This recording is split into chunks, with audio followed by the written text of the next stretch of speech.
Olá a todos, sejam bem-vindos e bem-vindas a mais um vídeo do meu canal. Eu sou o Christian.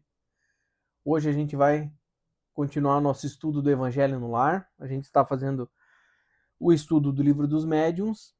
A gente parou na semana passada na questão 239.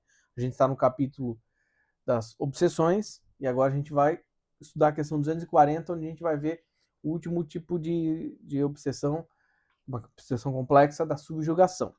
Antes da gente iniciar nossos estudos, eu já fiz isso aqui, peço que você faça também, pausa o vídeo, busca se acalmar, busca fazer uma respiração consciente, para que dessa forma você entre num estado de tranquilidade, para que a gente consiga estudar da melhor maneira possível, para que a gente consiga ter a nossa inspiração dos nossos irmãos e irmãs da luz, entende?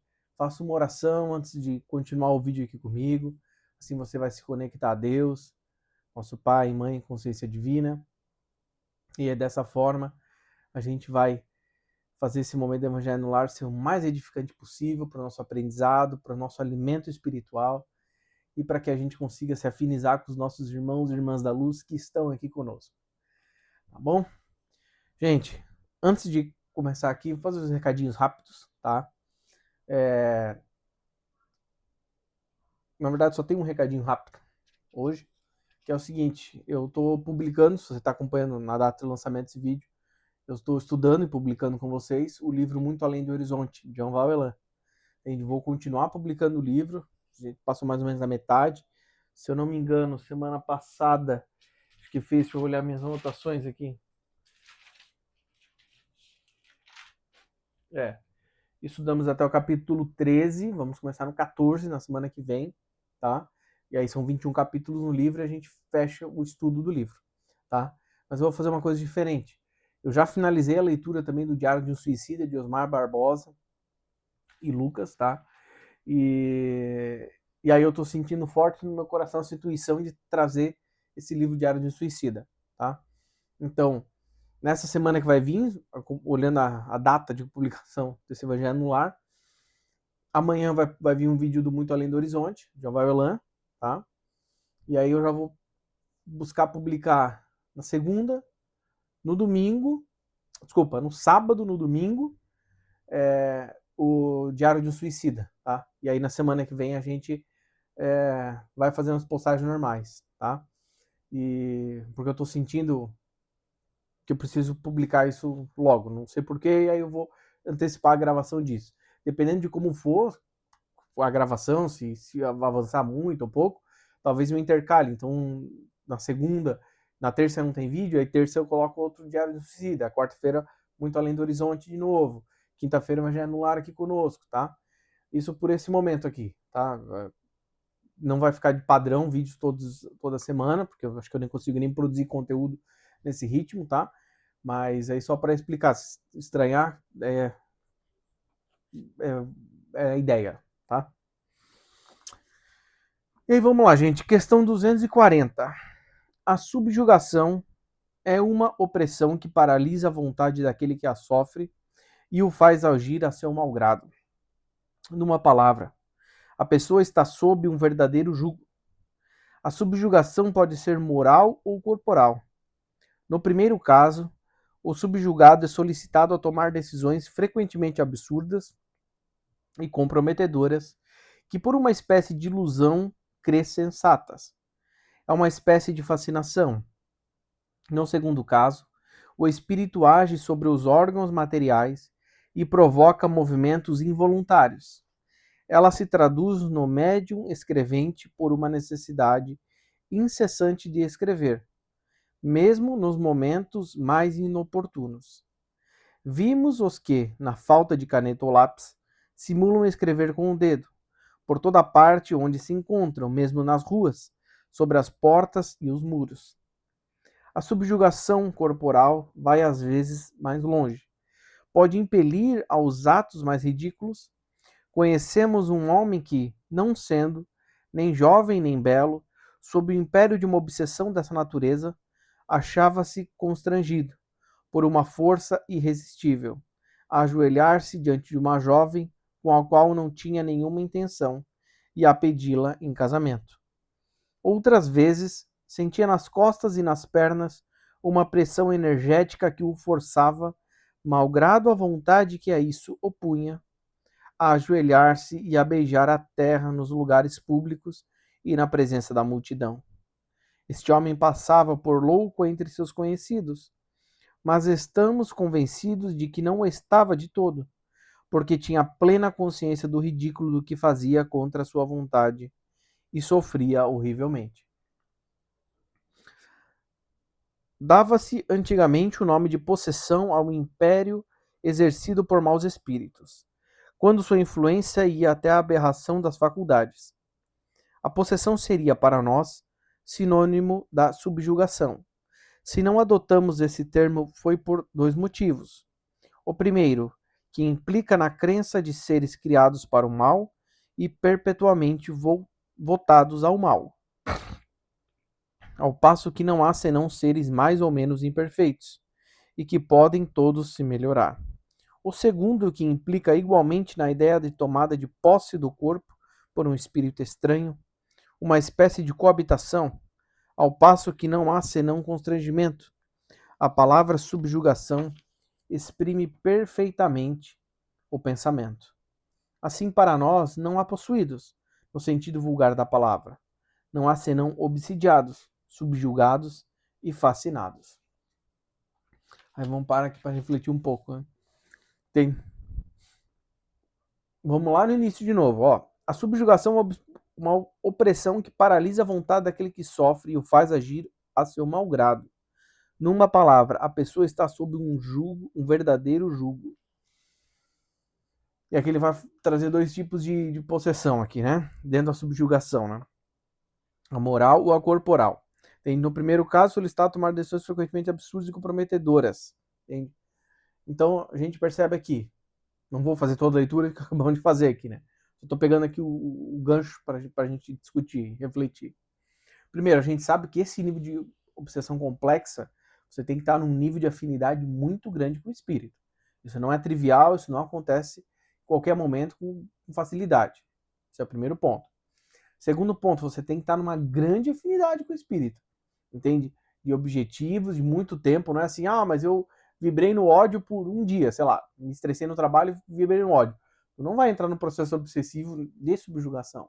Mas se isso se prolonga por tempo, aí vai se estreitando essa afinidade, essa sintonia vai se estreitando e aí gera o seu problema. Interessante aqui, a gente tem, tu vê, tanto a questão moral como a questão corporal. E aí você vê que é uma coisa que o espírito vai colocar sobre ti, como ele vai dizer, você está sob o jugo daquele espírito. Então isso já nos diz, isso é óbvio, né? Mas não posso fazer à tona. Os processos de subjugação vão acontecer sempre pelos trevosos, nunca pela luz, porque os irmãos da luz sempre respeitam o nosso livre-arbítrio, sempre respeitam o nosso agir, tá?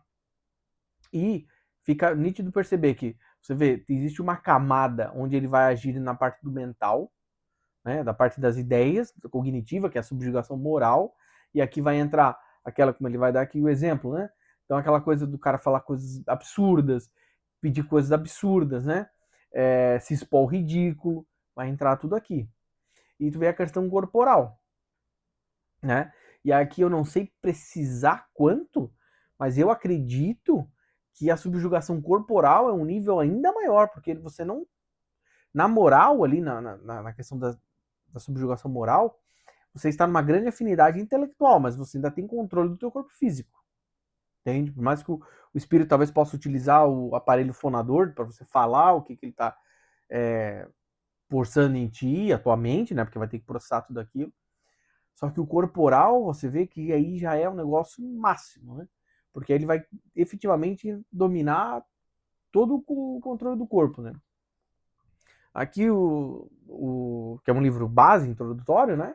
Mas em livros mais avançados sobre o processo de subjugação, a gente sabe que tem a questão da simbiose de espíritos, né? Inclusive fica aqui uma recomendação aqui da excelente obra da Sandra Carneiro e do espírito Lúcius, que é, se não me engano, Exilados por Amor, ou Jornada dos Anjos. Um dos dois, é que um é o volume 1, outro é o volume 2. Se eu não me engano, é o Exilados por Amor, que é o primeiro volume. Excelente leitura. E lá, só pra gente entender o que a gente tá estudando aqui, né? Dando um exemplo. O Ernesto, que estava lá em Capela, é exilado. Vem ele, vem a esposa dele, que já é um espírito mais evoluído, que veio para cá para ajudá-lo. Ela não precisava vir, mas ela veio. E veio um cara, porque lá ele era um grande cientista, ele foi traído para esse cara que era como se fosse o braço direito dele, um secretário dele, tomar posse de todas as pesquisas tal que ele fazia para envenenou ele, jogou ele no topo do prédio para pegar as coisas dele. Beleza. Morre o corpo físico, o espírito continua vivo, né? O que acontece? Se tornou um baita obsessor do cara. O cara morre louco de obsessão do espírito de Ernesto em cima dele. E aí o ódio deles é tão grande, eles são exilados para cá, o ódio deles é tão grande que eles chegam a se formar uma simbiose e os dois espíritos começam a encarnar juntos. E aí eles vão encarnando aqui na Terra, uma Terra muito primitiva ainda, não é encarnar aqui no ano 1000, no ano 500. Você fala, nossa, não. A primeira encarnação que relata ali um pouco melhor é lá no Egito, lá 2, 3 mil anos antes de Cristo. Então, e eles estavam num processo de ódio tão grande que eles se fundiram, como se eles ficassem gêmeos siameses. E aí como é que a espiritualidade vai encarnar eles? Num ódio tão grande que botava eles para encarnar, óbito. Ou a mãe desencarnava, ou os próprios filhos desencarnavam de tamanha aquela matéria negativa. Tem? Aí foi indo. Aí começou a meio que limpar um pouco o corpo, eles conseguiram encarnar, grudados, imagine. Tá lá 10 mil anos antes de Cristo. Nasce 1 ano grudado, o pessoal achava que era coisa errada, lá, já largava na floresta para os lobos comer ou sacrificava as crianças. Entende? Porque achava que era coisa filho do demônio, sei lá. Entende? Até a espiritualidade fazer todo o trabalho para que conseguisse com que um desses gêmeos aí nascessem descolados, né? E um desencarnou antes que o outro. E aí ele conseguiu ficar mais tempo na carne aqui para quê? Para soltar um do outro. Então pensa, a gente está falando aqui de um caso gravíssimo de ódio, muito intenso desses dois espíritos, que está acontecendo na componente espiritual, mas para a parte física aqui é a mesma coisa. Então, para a gente chegar num nível de subjugação assim intenso, a gente tem que estar vibrando aquilo por muito tempo, entende? Ah, mas então eu vou ficar vibrando no ódio por uma semana, sei lá, não. Não é esse o caminho, entende? Por quê? Porque a gente já viu na semana passada a questão da fascinação, a questão das obsessões, que não seja subjugação, né? Que aqui até no final da questão 241 ele vai nos pontuar aqui novamente, né? Aqui, ó. Tem. Ó. O segundo, que implica igualmente na ideia da tomada de posse do corpo por um espírito estranho, uma espécie de coabitação, ao passo que não há senão constrangimento. Né? A gente sabe também de estudos de que, por exemplo, você é um alcoólatra. Você vai ter obsessores à tua volta que estão ligados ao vício do álcool. Eles vão começar a te incentivar, te estimular a beber cada vez mais. Por isso que às vezes você não vai se saciar, você vai beber latas de cerveja. Por quê? Porque eles estão puxando todo o ectoplasma e esse álcool do teu ectoplasma. Essa energia, né, do álcool. E aí o que acontece? Eles passam a te chamar de um caneco vivo e, olha que bizarro, gente, olha que bizarro. Eles passam a ser protetores do alcoólatra. Aí você fala, mas por quê? Porque o alcoólatra é fonte de bebida para ele. Então não tem aquela dinâmica, eu bebo, quando eu fico bêbado eu dirijo melhor do que quando eu tô sóbrio. Porque muitas vezes tu tá num nível de embriaguez tão grande que essa nossa proteção de leitura, de visualização do mundo espiritual diminui por conta do efeito das drogas, né? No caso do álcool aqui. Então o que acontece? Facilita essa subjugação. Aí o espírito vai fazer esse processo de subjugação do alcoólatra e levá-lo em casa, parar em casa, estacionar, tudo bonitinho. Então, olha que bizarro. Tem? Digo de novo, isso acontece se tu for lá tomar 2 latinhas de cerveja? Não. Mas você está bebendo frequentemente, constantemente, cada vez maior, você vai fazendo o quê? Afinidade. Essa é a palavra-chave. Afinidade. Vocês vão entrando em sintonia. Afinidade, e aí descambou. Né? Porque como a gente viu no iniciozinho aqui, quando a gente estava falando sobre a questão do jugo, de desigual ali da questão moral, o espírito trevoso, ele não vai querer o teu bem. Ele não vai fazer isso. Ah, não, mas nesse caso ele não tá te levando em segurança para casa, mas ele não quer o teu bem. Ele quer justamente que amanhã tu vai no boteco de novo, de novo, de novo, de novo, sabendo dos efeitos, porque ele está desencarnado, ele está vendo toda a questão espiritual que a gente não está vendo. Então ele está sabendo que aquilo ali vai te fazer muito mal. Tem? Então, é muito importante a gente sempre estar atento com o que a gente está vibrando e tentando o máximo possível voltar à nossa frequência normal e elevar nossas frequências, entende? Para não entrar em sintonia com isso. Vamos continuar os estudos. Questão 242. A obsessão, como dissemos, é um dos maiores escolhos da mediunidade. É também um dos mais frequentes. Além disso, não haveria demasiados cuidados em combatê-la, porque, além dos inconvenientes pessoais que dela podem resultar, é um obstáculo absoluto à bondade e à veracidade das comunicações. A obsessão, em qualquer grau que seja, sendo sempre o efeito de um constrangimento, e este constrangimento não podendo jamais ser exercido por um bom espírito, disso resulta que toda a comunicação dada por um médium obsidiado é de origem suspeita e não merece nenhuma confiança. Se algumas vezes nela se acha algo de bom, é preciso tomá-lo e rejeitar tudo o que é simplesmente duvidoso. Tem? Aqui, não vou nem me debruçar muito aqui na questão 242, né, gente? Faz total sentido isso aqui, né? Se você vai estar percebendo que aquela mensagem está sendo trazida por um processo obsessivo, tem que descartar. Lembrando que olha interessante aqui no final, a gente já conversou aqui durante o estudo aqui do momento do livro dos médiuns, né? A gente já viu isso, que tem conhecimentos que podem vir dos trevosos que vêm para nos ensinar. Né? Então não é porque é conhecimento dos trevosos que a gente descarta na hora. Mas tem que ter muito filtro e tu vê, a grande maioria das vezes descarta. Por quê? Qual que é o problema? Aquele espírito trevoso, ele te conhece. E aí ele pode falar uma coisa que é onde dói em ti, para quê? Para te desvirtuar, para te desmerecer. Então, por exemplo, imagine que você está fazendo um trabalho muito bonito. Qualquer trabalho. Entende? E aí você vai no médium que está no processo de subjugação, aí você pensa, aí você identifica ali um processo de, vamos pegar o caso aqui que a gente acabou de estudar, uma subjugação moral. Tu percebeu ali que o médium mudou, você, opa, peraí, a coisa não tá legal. Aí naquele momento o espírito vai lá e fala assim, não, porque eu sei que o trabalho que tu faz um trabalho muito errado, tu tá avacalhando e não sei o quê. Aí tu vai, mas ele falou, então, não, por quê? Porque ele vai querer te desvirtuar, né?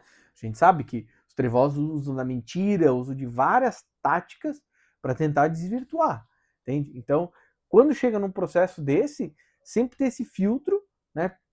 Isso é muito interessante que o Espírito Verdade tenha nos trazido, que assim, não é uma comunicação normal. Então não é assim, a pessoa está trazendo comunicação, você vai refletir, faz sentido, não faz sentido, absorver o que faz sentido, o que não faz sentido, você descarta, entende? Sempre tendo aquele crivo da razão, levando, linkando com conhecimentos pregressos que tinha para ver se faz sentido, linkando com o conhecimento máximo, que é o que Jesus nos ensinou, né? Até vi hoje uma live muito boa de Jeová Belano no canal dele, falando sobre a questão dos seguidores, né? Essa é uma live de quarta-feira, né? A questão dos seguidores, se você quiser, fica muita recomendação. Ele vai falar justamente sobre essa questão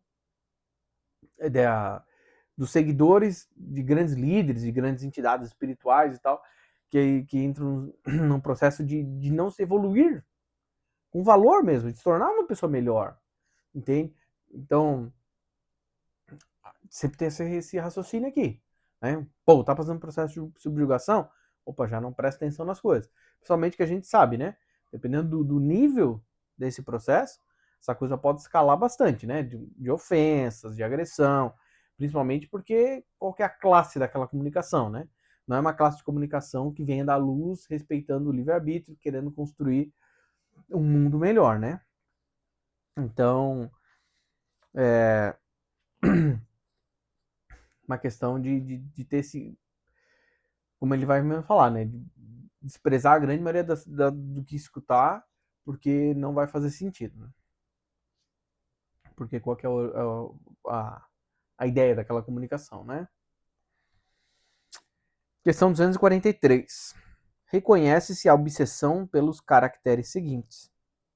Primeiro, persistência de um espírito em comunicar-se, bom grado ou mau grado, pela escrita, audição, tipologia, etc., opondo-se a que outros espíritos possam fazê-lo. Olha que interessante, essa primeira que eu já lembro do que a gente viu ali atrás, né? Da questão da subjugação corporal. Então, tá vendo? Tu não quer, às vezes, fazer a comunicação. E a gente sabe que os trabalhadores da luz, eles vão esperar, eles podem vir te incomodar, tudo, mas eles vão respeitar teu tempo, né? Lembra que a gente já estudou isso nos evangelhos do lar passado, não vou lembrar qual, que nós vimos que o espírito é subjugado ao médium. Quem comanda as coisas é o médium. Quem faz todo o trabalho é a espiritualidade, numa mensagem de luz, né? Num trabalho de luz. Mas quem está comandando é o médium, né? O espírito é sujeito ao profeta. Agora eu lembrei exatamente como é que era a frase ali, né? Então, vamos parar para pensar quando a gente viu ali, acabamos de ver a subjugação corporal. Qual é o intuito de um mentor da luz que quer trazer uma mensagem de evolução, de ajuda, de amparo, ele ficar escrevendo no dedo ali, escrevendo no muro? Isso é só para ridicularizar a pessoa. Qual é a ideia do mentor da luz que ele beija o chão? Que às vezes está com bactéria num lugar nojento. Só para fazer mal, então você já percebeu. Então você vê que interessante. Primeiro característica que a gente já vê aqui, essa questão de querer forçar. E a gente já vendo, se você estudou comigo o excelente livro Universalismo Crístico, de Roger Bottini Sparenhos e Hermes Trismegisto, você vê a importância que Roger e Hermes vão trazendo ao longo de toda a obra, diversos momentos ele fala da importância de se respeitar o livre-arbítrio. Nós sabemos que isso é uma pedra fundamental da política do Cristo, da política do Cordeiro para nós. Respeitar o livre-arbítrio. Deus respeita o livre-arbítrio. Quem somos nós para não respeitarmos? Entende? Quem somos nós para não respeitarmos? Não faz sentido. Entende? Por mais que a pessoa vá passar por um processo de dor e sofrimento, mas é uma escolha dela. Não nossa, nós temos que respeitar. Então, se está tendo essa imposição, essa coisa, não, tem que fazer agora, não sei, você fala, pô. Então, um exemplo do livro que eu vou gravar, Diário de Suicida. Vários livros do Omar Barbosa que eu li, todos assim, ele tá lá, chega o mentor, a Nina, o Lucas, vamos gravar? Já podemos gravar amanhã? Só tô terminando isso aqui, beleza, a gente tá te esperando no escritório. Então você vê, é uma coisa tranquila. Não é assim, não, para agora o que tu vai fazer, vai gravar e vai ter que gravar. Não, não é. Entende? Segundo, ilusão que, não obstante a inteligência do médium, impede-o de reconhecer a falsidade e o ridículo das comunicações que recebe. Aí aqui não tem como eu não lembrar do caso da fascinação, que a gente estudou na semana passada, né? Que aí o médium tá tão fascinado que ele vai acreditar em tudo que o mentor vai falar, que vai casar muito bem com esse cara aqui, né? Então ele vai trazer mensagens ridículas, por exemplo, a gente sabe, cara, isso não faz sentido, né? Mas eu vi no canal do Pedro, né, ele comentando, não sei que canal, onde é que ele viu, que um médium tava falando que não existe reencarnação. Como, cara? Como é que tu é um cara que trabalha com espiritualidade tá dizendo que não tem reencarnação, cara? Gente, tu tá lá no segundo pilar do universalismo crístico, como é que não vai ter reencarnação? Então imagina o nível de processo de fascinação que é. Ele vai dizer, tu vai falar coisas ridículas que tu não sabe. E a gente às vezes vê muito isso com pessoas que estão passando processos de obsessão um pouco mais complexos, né, mais aprofundados em várias áreas, que tu vê que às vezes os caras falam coisa que tá desconectada, entende? E aqui não vou citar nomes para não polarizar nada, mas tem pessoas que você vê nitidamente que assim, o cara fala uma coisa hoje, amanhã outra completamente diferente, depois volta para aquela lá, depois você, sabe, tu fala assim, gente, que loucura. Entende? Por quê? Obviamente, né, você tá passando um processo de obsessão, do raciocínio ele vai começar a ser influenciado, porque você tem aquele outro espírito atrapalhando ali, né? Terceiro, são 9, tá? São 9 características aqui. Terceiro, crença na infalibilidade e na identidade absoluta dos espíritos que se comunicam e que, sob nomes respeitáveis e venerados, dizem coisas falsas ou absurdas. terceira aqui, né, gente, não preciso nem falar, né? Processo de fascinação literal, né? Ah, quando a gente estudou semana passada a obsessão de fascinação, tá aqui, ó. Terceira característica, segunda e terceira característica, aqui, ó, pá, fascinação, check, né? Deu um check aqui no checklist aqui, né? Tem. E aí não vou me debruçar muito aqui, porque semana passada a gente debruçou bem sobre esse tema. Quarto, confiança do médium nos elogios que lhes dão os espíritos que se comunicam por ele. Tem. Também não precisamos debruçar muito disso. Nós sabemos que os trabalhadores da luz nos elogiam, claro, porque se a gente está mandando bem, nada mais justo que um elogio, mas eles não vão ficar nos endeusando e falando, ai, nossa, que médium bom que tu é, nossa, tu é incrível, sem você não tem trabalho, se você não vier não acontece nada. E porque, não, inclusive, a gente até sabe disso, que processos obsessivos, num processo de fascinação acontece, não, eu só comunico com você. Se você não fizer o trabalho, ninguém mais vai fazer. Pô, normalmente isso é processo obsessivo. Porque tu não é o alecrim dourado para.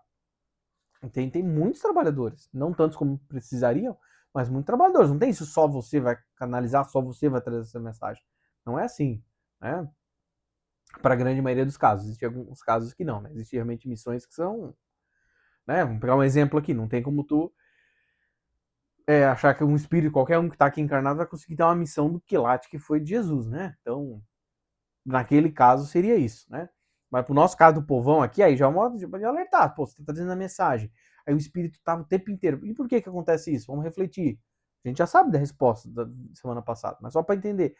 Onde é que é a pegadinha aqui dos trevosos? Nessa obsessão? É o orgulho. Aí você começa, uau, nossa, o espírito disse que eu sou um baita do médium, uau, que eu sou o melhor.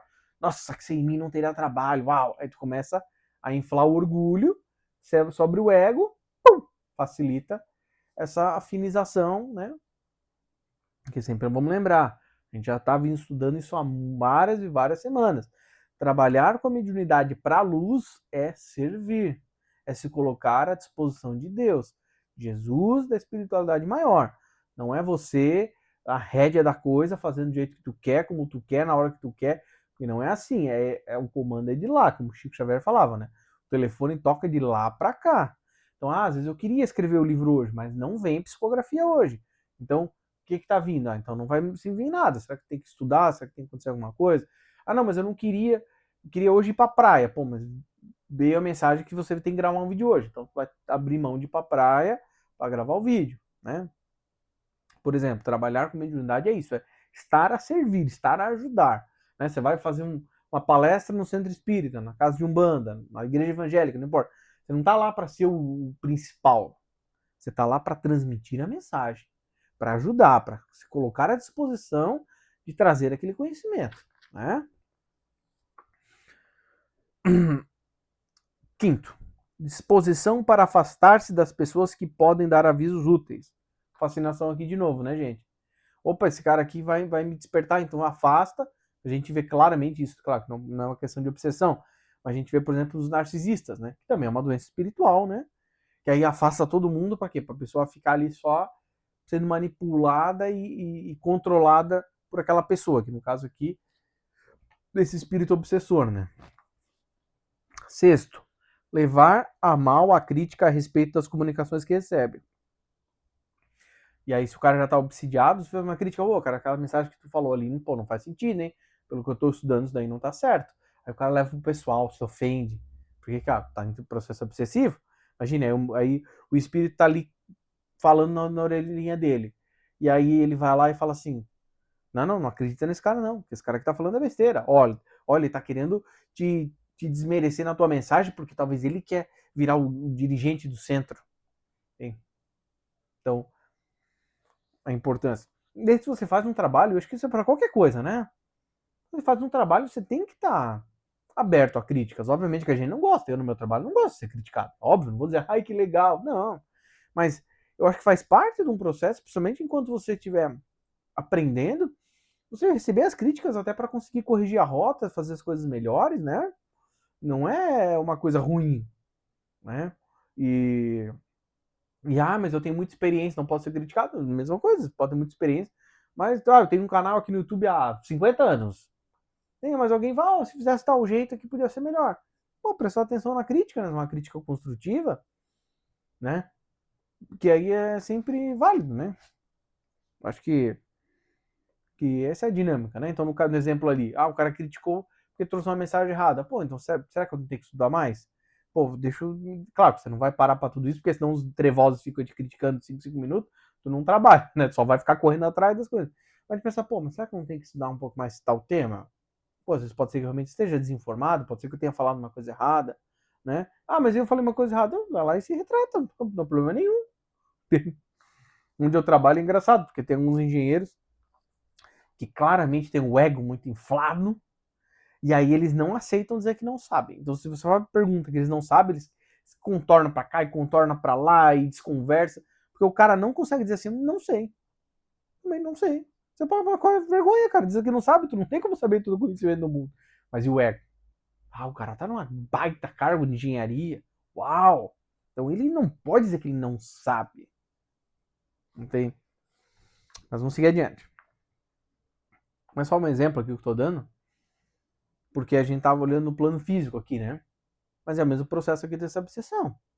Tem trabalhando o ego, trabalhando o orgulho, trabalhando a soberba do saber. Como assim? Eu sou engenheiro aqui na empresa e tem alguma coisa que eu não sei? Não pode, eu tenho que ser o uau, sou o master. Tem? E aí isso, estamos falando mais fera dentro da indústria, né? Dentro do ambiente de trabalho, mas isso dentro da espiritualidade é baixa obsessão, porque aquela pessoa está vibrando em valores que não são corretos, porque os valores de Cristo não são do orgulho, não são desse egocentrismo, não são das arrogância do saber, não são valores da luz esses.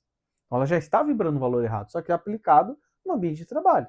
Se ela fizesse um trabalho espiritual, aí aquilo tudo ia aflorar também, né? Então, e aí aquela coisa, mas ela está trabalhando dentro de uma indústria, de um comércio, entende? Não importa o lugar, então tá tudo bem. Não, porque da mesma maneira que às vezes pode ser que eu esteja um dia triste e aquele cara vai ser uma ferramenta negativa para vir falar uma palavra ruim para mim, para me deixar mais triste. Então, o que a pessoa tem que fazer? Se reformar, fazer a reforma íntima para vibrar mais no amor, tudo, e não entrar em sintonia e falar, não, beleza, cara, não tem coisa que eu não sei, tá tudo certo, pô, tem. E aí ele vibrar em outros valores para se tornar uma pessoa melhor, né? Sétimo, necessidade incessante e inoportuna de escrever. Tem. Aqui eu penso que pode cair aquela questão das pessoas estarem. Às vezes acontece muito, né? Às vezes tu desperta da Matrix aqui, né? Desse mundo de ilusões, e cai numa outra Matrix. Tu sai de uma jaula e entra na outra. E essa outra Matrix é o quê? É essa Matrix do mundo espiritual. Então agora você só fala de espiritualidade, só pensa em espiritualidade, só estuda espiritualidade, só vê vídeo de espiritualidade, tu não faz mais nada na tua vida, é só isso. Aí eu acho que cai aqui esse sétimo aqui. Gente, que aqui ele tá falando de escrever, né? Porque obviamente, né? Mas essa coisa de só estar ali. Não, eu preciso psicografar o dia inteiro, 24 horas por dia. Cara, mas não é assim. Não, mas Chico trabalhava 10 horas por dia. Chico é Chico, ele teve a missão dele, o processo dele. E mesmo ele tinha os momentos que ele tinha que ter lazer, tinha que fazer outras coisas diferentes. Porque senão tu pira. Entende? Aí tu entra numa fascinação por estar bitoladaço com o tema. Né? Então aqui de novo, como é que a gente faz para melhorar esse ponto, assim, perceber que tô bitolado demais? Pô, o equilíbrio. Tem um momento muito importante de se estudar espiritualidade, mas não é só isso, porque se fosse só para ver espiritual, a gente tava lá no plano espiritual, a gente não tava aqui encarnado. Né? Oitavo, qualquer constrangimento físico dominando a vontade e forçando-o a agir ou falar ao seu mau grado. Aqui, a gente acabou de ver de subjugação, né? Não vou nem debruçar aqui, que já vimos bastante na questão anterior, né? Nono, ruídos e desordens persistentes ao redor de si e dos quais é a causa ou o objeto. Tem.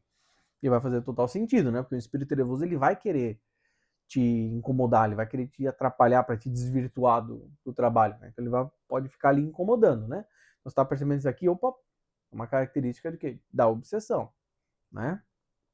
Às vezes acontece muito isso com pessoa que às vezes tem mediunidade, mas ela tá vibrando em coisas ruins, né? Aí os Treval sabem disso e fazem esse tipo de situação de fazer barulho e tudo, para quê? Porque a pessoa vai ficar com medo, né? Então, mas sempre tem que, nesse caso, sempre tem que filtrar, porque pode ser várias outras coisas também, né? Mas é isso aí, gente. A gente finalizou aqui a questão 243, tá? Na semana que vem a gente vai estudar a questão 244 para frente. O capítulo de obsessão é um capítulo grande aqui, tá? A gente vai, eu acho que mais uma ou 2 semanas, ou um pouco mais, para a gente finalizar o capítulo 23 aqui. Depois nós vamos para o 24, tá? Mas é importante a gente ir estudando com calma aqui para a gente fazer esse momento mais proveitoso possível, porque é um tema bem importante, ainda mais no mundo ainda que está em provas e expiações ainda, né? Então é muito importante entender a obsessão para a gente não cair nas armadilhas e não nos tornarmos um obsidiado, né? Gente, eu lá no início do vídeo esqueci de pedir para você, então se qualquer coisa, pause o vídeo, pega um copo de água, de chá, para que agora, quando finalizar o evangelho, eu vou fazer oração agora, aí os irmãos da luz que estão aí contigo façam a fluidificação, a magnetização deste líquido, para que no momento que você beber, você der para o teu pet, por exemplo, essa água venha fazer bem, venha curar, venha iluminar, venha ajudar todos nós. Vamos acalmar nossas mentes para nos conectarmos ao Deus, nosso Pai, Mãe, Consciência Divina. Meu Deus, muito obrigado por mais um Evangelho no Lar. Muito obrigado, meu Deus, por dar oportunidade para mim, para os meus irmãos e irmãs, a mais uma semana podendo estudar, podendo nos alimentar deste alimento espiritual. Muito obrigado, meu Deus, por estar permitindo que nós possamos evoluir, possamos aprender. Por favor, eu te peço, coloque nos nossos caminhos conhecimentos que vão permitir que a gente evolua, com que a gente se torne pessoas melhores, pessoas moralmente melhores, pessoas espiritualmente melhores, para que nós possamos nos curar das nossas doenças espirituais e possamos trabalhar para o bem, trabalhar para o amor, para a fraternidade, para a igualdade. Para esses valores que tu pede de nós, meu Deus, e que Jesus vem nos ajudar a entendermos e nos guiar rumo a esses valores. Eu também peço, por favor, meus irmãos da luz, limpem o meu espírito, limpem meu corpo, tirando toda e qualquer forma pensamento negativa, antimatéria, espíritos obsessores. Limpem também do ambiente aqui da minha casa, do ambiente dos lares das pessoas que estão assistindo esses vídeos, dos corpos deles, dos espíritos deles. Eu também peço, meus irmãos da luz, por favor, levantem barreiras de proteção no meu lar, no lar das pessoas vendo o vídeo, para que nada de mal adentre esse lar, para que nenhuma forma pensamento negativo, obsessor adentre esse lar, e os nossos lares sejam lares de amor, de união, de fraternidade, lares onde a gente vai conseguir semear o amor e a bondade e os valores que Jesus nos ensina. Por favor, eu também peço, fluidifiquem, magnetizem a água que está aqui na minha mesa, o líquido que está nos lares das pessoas que estão fazendo evangelho no lar comigo. Por favor, magnetizem e fluidifiquem este líquido, para que no momento que nós tomarmos esse líquido nos traga cura, bênçãos e coisas do bem. Muito obrigado, meu Deus, Pai, Mãe, Consciência Divina, por esse momento do evangelho no lar. Muito obrigado, espiritualidade maior, Mestre Jesus. Muito obrigado a todos os meus irmãos e irmãs que estão aqui comigo. Muito obrigado a você que está aí acompanhando o Evangelho do Lar comigo. Fiquem todos com Deus e até a próxima.